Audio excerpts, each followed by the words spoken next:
लेकिन हम लोगों का साफ स्टैंड है कि भाई जो दलितों को, आदिवासियों को जो आरक्षण जो मिला, ये क्रीमी लेयर कहाँ से आ गया? क्रीमी लेयर का कोई मतलब नहीं है। नमस्कार, न्यूज़ फॉर नेशन देख रहे हैं और मैं हूं आपके साथ रंजन सिंह। सुप्रीम कोर्ट के बयान के बाद जो फैसला लाने के लिए सुप्रीम कोर्ट ने कहा केंद्र सरकार को, जिसके बाद विरोध शुरू हो रहा है। दरअसल जो बातें हो रही है कि क्रीमी लेयर को अब आरक्षण की सीमा से हटा देना चाहिए, उसको आरक्षण नहीं मिलना चाहिए।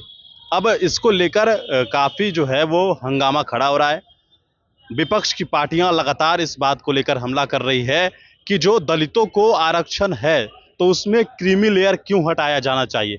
जैसे समझिए कि चिराग पासवान है और पासवान समाज जो है वो दलित है, और दलित वर्ग में भी जो जिनकी 8 लाख इनकम है महीने की, उनको वहां से क्रीमी लेयर हटाने की बात सुप्रीम कोर्ट ने कही, लेकिन इसका विरोध किया जा रहा है। इसलिए चिराग पासवान भी इसका विरोध करते हुए नजर आ रहे हैं।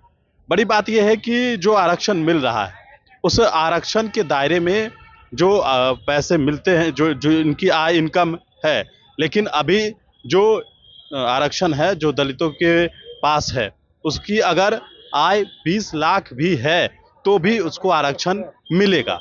लेकिन ये बात सुप्रीम कोर्ट ने कहा, लेकिन इस बात को लेकर लगातार अब विपक्ष की पार्टियां जो है वो हमला कर रही है सरकार के ऊपर, और ये कह रही है कभी नहीं होना चाहिए, क्योंकि हमेशा से शोषित, वंचित, दलित, पिछड़ा जो रहा है उसको आरक्षण मिलना चाहिए। ये बात राष्ट्रीय जनता दल भी कर रही है। राष्ट्रीय जनता दल के नेता तेजस्वी यादव भी कर रहे हैं। तेजस्वी यादव ने भी इस बात को लेकर कहा है कि आरक्षण मिलनी चाहिए, ये क्रीमी लेयर नहीं हटना चाहिए। हालांकि उन्होंने कहा है कि अभी हमने पूरा पढ़ा नहीं है, लेकिन बड़ी बात यह है कि जिस प्रकार से आरक्षण समाप्त होने की बात हो रही है, तो उसको लेकर विपक्ष की पार्टियां भी मुखर तरीके से इस बात को उठा रही है कि आरक्षण नहीं खत्म होना चाहिए दलितों का, पिछड़ों का। ये बात आज फिर से तेजस्वी यादव ने मीडिया के बातचीत में कहा है, और किस तरीके से उन्होंने कहा है कि किस प्रकार आरक्षण मिला है, आप खुद सुनिए। अब कोई प्रावधान नहीं है आरक्षण का, क्रीमी लेयर का। क्रीमी लेयर का कोई प्रावधान नहीं है, कहा जा रहा है। अब देखिए, जब तक अभी कहा जा रहा है, जब तक हम लोग देखेंगे नहीं, एक बार हम लोगों को देख लेने दीजिए, पूरा ऑर्डर आ जाने दीजिए। जब तक ऑर्डर की कॉपी नहीं मिलेगी और जब तक हम लोग एक एक शब्दों को नहीं देख लेते, तब तक इस पे करना उचित नहीं है। लेकिन हम लोगों का साफ स्टैंड है कि भाई जो दलितों को, आदिवासियों को जो आरक्षण जो मिला, ये क्रीमी लेयर कहाँ से आ गया? क्रीमी लेयर का कोई मतलब नहीं है।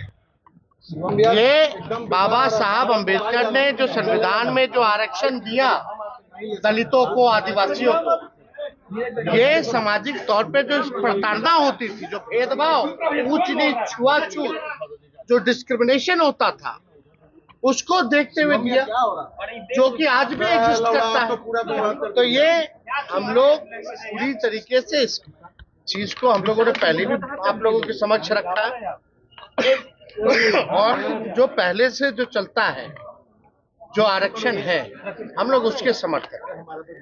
अगर कोई किसी प्रकार का इसमें क्रीमी लेयर की तो बात ही नहीं है, गुंजाइश ही कहाँ से आ गया क्रीमी लेयर? कोई मतलब है क्या? ये भाजपा के लोग इस तरह का काम में लगे रहते।